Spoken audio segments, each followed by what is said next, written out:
Okay, so going back to what we looked at last week, where we looked at space backgrounds, we've gone on to images. And if you remember, we also filtered it down based on the ones which are bigger. Now we have plenty of backgrounds here which we could use. Now, if I was to use this for a poster where I'm trying to promote something, I can actually take one of these backgrounds.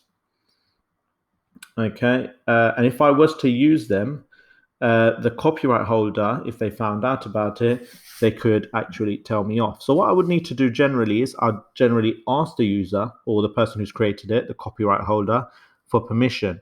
I would like to create a poster.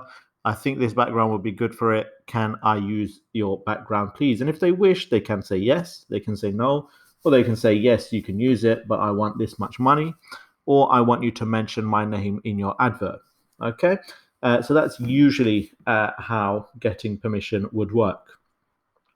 Now, if I'm going to Google and I've got all of these beautiful photos here, if you remember, we clicked on tools last time and we used the size here to get large images. We could also filter it based on color, but we also have this option here. So we have usage rights. Now we've got this here, not filtered by license. That obviously means it's unfiltered. We have this here, labeled for reuse with modification, labeled for reuse, labeled for non-commercial reuse with modification, labeled for non-commercial reuse. Now I'll very quickly explain what these mean. If it says labeled for reuse with modification, what they've said is that I'm allowed to use it. It's not a problem, but I must change it. So that means I can take that image and I can edit it and then use it. Great. Labeled for reuse means you're more than welcome to use it. You don't need to do anything with it. Go ahead and use it.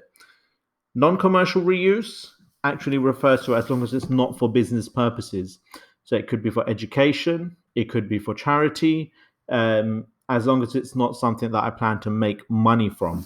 So labeled for non-commercial reuse means I can use it as long as I do not plan to make money from it. And with modification means that I must change it. So there's a few things which you may actually come across. Okay, so you will show me that you've used them later on. Next, what you're going to do is you will actually explain them to me.